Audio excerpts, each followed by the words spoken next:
Hello, extraordinaries, and welcome back to the High Performance Consciousness Podcast. My name is Matthew Paddy, and I'll be your host for this exciting episode. I'm really excited about this one because the topic for today is about wired for success, how to wire yourself neurologically, biologically, energetically to the results that you want in your life and in your business. And over the last 25 years, working with countless entrepreneurs and business owners and building my own businesses, this by far has been top of mind and one of the biggest questions of many, many people that I've had the privilege of conversing with. So we're going to dive into it. In Wired for Success, let's first start by defining success. So success is different for every person. So you may, first and foremost, think of success as building a six-figure business, a seven-figure business, an eight-figure business, whatever it may be. It may be working for yourself rather than working for the man, the woman in the 9-to-5 working in their company. Maybe its success is that you are your own boss and that you live life on your own terms and you use your own creativity in a way that feeds and supports your highest values whilst serving many people in the world. Whatever success means to you, it is number one, first and foremost, absolutely important for you to define that for yourself. So if you're not driving and you're not in a board meeting right now or a conversation with someone else on another topic, then grab a pen and pad, and I'd like you to first define what success means for you. Maybe it's more time with the family. Maybe it's working 40 weeks of the year rather than 52 weeks. And so the rest of the time is spent on hobbies, on travel or family time, whatever it may be. Maybe it's having a certain amount of money. Maybe it's serving, ever-growing numbers of people in the world in your specific niche. Whatever success means to you, I'd like you to define it by writing it down. And you can do it in bullet points, or you can summarize it by writing it out in, a paragraph or two. What does success look like and feel like to you? So that's the first thing. When first and foremost, let's go back to success is very individual, very individualized. Now, one of the biggest problems I do see in the world of entrepreneurship is comparison. We are taught to be enrolled in other people's models of business, other people's formulas for success, and we are often left exposed to the beliefs and the ideals of other people, believing that if I do what they do, then I'll get the same results that they get and I'll be happy. So don't compare. Success is very individual. And that's why it's super, super important for you to start with that exercise that I just gave you. So define what success means to you. Because someone that runs a multi-million-dollar business may not, you may not aspire to be in their position. You may think you aspire to have a multi-million-dollar company with, upwards of 30, 50, 100 employees. Maybe you want what you perceive that they have, which is money, which is opportunity, which is fame, or which is time on their hands. Whatever it is, their success and their definition of success does not necessitate or relate to your definition of success. So first and foremost, start with that. When we take out the formula or the comparison mode that we can all fall into, that I'm not good enough, I'm not there yet, I've still got work to do, I don't know how. All these inner questions and all this inner dialogue starts to come up, which is that I'm not enough, that maybe I don't deserve that level of success because I wasn't born with a silver spoon in my mouth, maybe I didn't have the same education, the upbringing, maybe the opportunities won't find me in the same way because I'm not surrounded by people that are success-minded, whatever it may be. The number one thing here is that every single living being on the planet and in the cosmos can experience their own individualized definition of success when you define what success means to you. Because let's face it, what you really, really want is the experience. That's what success means to me. And of all the conversations I've had, when I've riddled it all the way down, success is about experience. I want to have these types of experiences. So when you start to think about wiring for success, you're actually wiring yourself to experiences. This is a big game changer to take on board and to really, really swallow down and live by. What is it that I want to experience? So when I understand and can define what is it that I want to experience, knowing that the experience is the end result of an event. So an event occurs, you've made a sale, or you're growing your business and you're making increasing sales and you've got, teams working for you, whatever it may be, or you're a solo entrepreneur. The experience is what the result brings you. The value of the result is the experience. And the experience is what you drink of, you bathe in your senses. So your 5 senses, as well as what it now provides you by way of opportunity on how you want to live your life. So when we change the philosophy or the term wired for success to wired for experiences, now it becomes more tangible. Because if you're living and breathing, listening to this podcast, which I dare say you are, then we are human beings, experience-seeking beings. Human beings are experience-seeking beings, which means we have a choice. Do I want experiences that I prefer, that make me feel good, that light me up, that fulfill me, or do I continue on a path experiencing unpreferred experiences? Choice be made. If you were given the choice, and we are in every single moment, do I prefer this or not? And if you prefer to experience these events as a continuation, then continue to focus on it. Continue to place your attention and give your energy towards those experiences. If they are unpreferred, whether it's in your business, whether it's in your health, your finances, your relationships, your career, whatever it may be, there are 2 sides to every coin. Well, actually, there's 3 sides, and we'll cover that in another podcast. So you've got one side, which is the non-preferred or unpreferred, and you've got the other side, which is the preferred.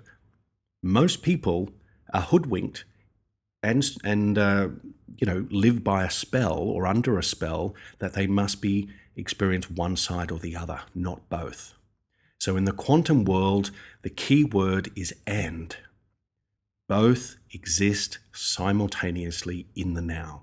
So if I can observe experiences that are non-preferred, that I don't really like, that don't light me up and turn me on and flick my switch and ignite, passion and joy and fulfillment and happiness, then by virtue of the quantum laws, its counterpoint must exist too. So if you continue to give your attention and energy towards unpreferred experiences, then you'll continue to experience unpreferred realities. Likewise, you may make the decision to focus on your preferred experiences, which means I'm going to give my attention and energy towards those events, those thoughts, actions, and feelings that I prefer, that light me up, that expand me, that add value to myself and my reality and to the lives of others. Then you have it, in that moment, you have the choice. And so where one thing exists, so too does its counterpoint. And remembering in the quantum world, the key word is and. In the world of matter, objects, and things, typically referred to as the 3rd dimension, the key word is or. I can have my preferred or unpreferred. I can't have both. And this is this seismic disruption that occurs inside our physiology and inside our mental framing. So my encouragement is to move to a higher state of awareness by adding the word and. So although I may have some unpreferred experiences, I'm also having preferred experiences. And depending on where I'm placing my attention and gifting my energy towards will determine the results that I experience. So let's go back to wired for success, wired for experience. What do I mean by wired? Wired essentially is you are neurologically wired through the way that you think. You are physiologically wired by the way that you feel. And that you are physically, as a unit, as a biological unit, wired to a particular style of action.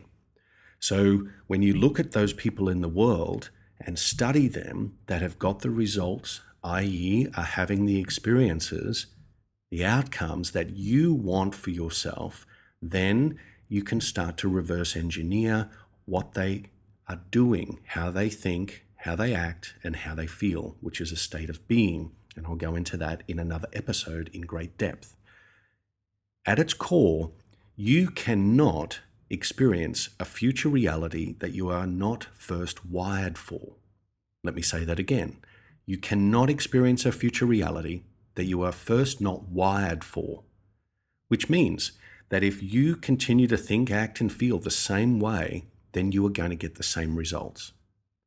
If you are observing what is happening in your life and you're breaking things down and saying, here are all the non-preferred aspects of my business, my financial life, my love life, my health life, my career life, my spiritual life, whatever it may be. And conversely, simultaneously existing is here are all the preferred elements of those same areas of my life. Then what you can see on a page in front of you is the playing out of the quantum world. Okay, you can see there's non-preferred and preferred. So in order to wire yourself to your preferred experiences, you must first define what experiences you want to have. So let's say you're starting out on your entrepreneurial journey and you want to make your first $100,000. You want to reach six figures. It tends to be this first milestone, this magic milestone in entrepreneurship. Then what does that feel like? What does the experience of having $100,000 in revenue or income each and every year, what does that feel like? What does it look like? And so as you can unpack that, you can start to see that there are benefits that you are observing and also the key processes as to why you want to go for $100,000. And likewise, you are now focusing on the preferred. So the state of being or your wiring is actually now saying, well, these are the experiences that I want. I want to grow my savings. I want to be able to reinvest in my business. I want to serve ever-growing vast numbers of people. I want to, maybe work 4 days a week or 16 days a month, whatever it may be. And I want to be richly rewarded for that, handsomely rewarded for that, so that I can look after my family, so I can travel more, whatever it may be that's in accordance with your highest values. So once you identify that, then that becomes an experience that is now installed in the potentiality of your field. Okay, so now you are observing preferred states of being. You are now observing a preferred reality. So in that moment, you can say, well, what aligns me with those experiences? And you might say, well, let's look at what are the types of people that invigorate me and inspire me and are also on the same path. What practices, morning and evening rituals, are those people engaged in, so that they are being supported in their wiring for success. Another thing is, what decisions are they making? Are they making 20 decisions a day? Or are they making 2 to 3 decisions a day and getting those things done, taking action off the back of those decisions? So when you start to think about wiring, you're thinking about what is it that I prefer and what is it I will now choose to give energy and attention towards. And in doing so, you strengthen your focus by strengthening your clarity. Because you cannot achieve mastery, you cannot experience the result or experience the experiences that you want to have without first aligning with them energetically and vibrationally. And I hear this a lot in the entrepreneurial space, that last year business was going slow, or it was going better last year, or last month, last week, last decade, whatever. These things were happening. So I am bringing those now into my current reality as fact, which means that I don't believe that my future can be any different than the past, because I continue to observe the facts of the past and place them ahead of me, and in doing so, create a predictable future, which is the same. It's mixed with the non-preferred and the preferred elements. So there is nothing in the universe that says that you need to have unpreferred experiences. And I change between un and non so that you can pay attention a little bit. You can have the most awakened, zero limits filled life based on your preferences and by giving attention and focus to them. So everything that you see right now in your life is the sum total of your thoughts, actions, and feelings. Let me say that again. Everything you are experiencing right now in your life that you observe as a reality outside of you is the coalescing, the sum total of all your thoughts, actions, and feelings up to this point. So what you are observing outside of you, the results that you are seeing outside of you, the play and reality that you're seeing outside of you is all history playing out in the now. Does that pop your mind a little bit? Well, once you get a hold of this, and once the penny drops and you really understand this, then you can start to say that, well, my past does not dictate or determine my destiny. Because now I am taking a masterful view of my world, and I choose to observe what I have deemed as unpreferred and what I now deem as preferred, and give attention and energy towards my preferred experiences.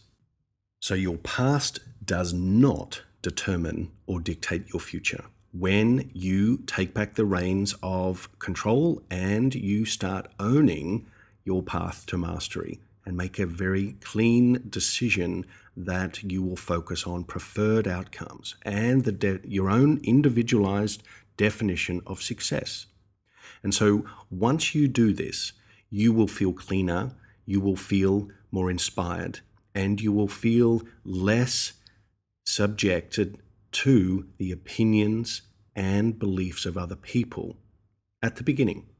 Because now you have a clarity on what feeds you, what brings greater illumination and clarity and purpose and fulfillment to you, rather than placing everything outside of you and saying that, well, in order for me to have what I believe I want to experience, in order to be happy, be fulfilled, feel accomplished, whatever it may be, I need to be like Bobby, Mary, Joey, whatever it may be. No.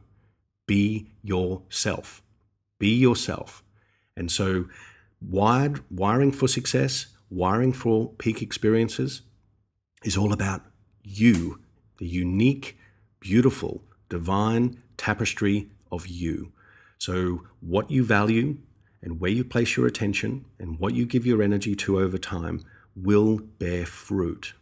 So in order to experience a future reality, we must bring it into the now, which means we must define it, we must then repurpose it and clarify it, and we must go about thinking, acting, and feeling upon it as often as you can, moment-to-moment basis, several times during the day.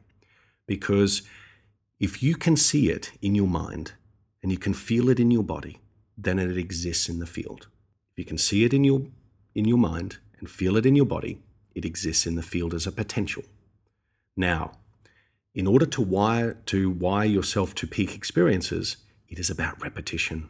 It's about getting clear, and it's about repeating and repeatedly installing this new way of thinking, new actions, new feelings that are aligned with that single destiny, that destiny that you want to experience in the now.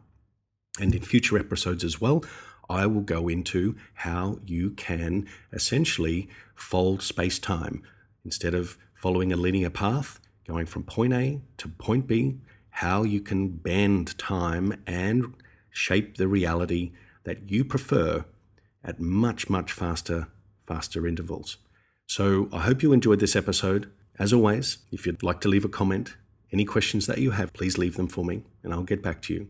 Otherwise, wherever you are, from me here to you there, dream a better dream. And remember, it's all you, baby. See you in the field.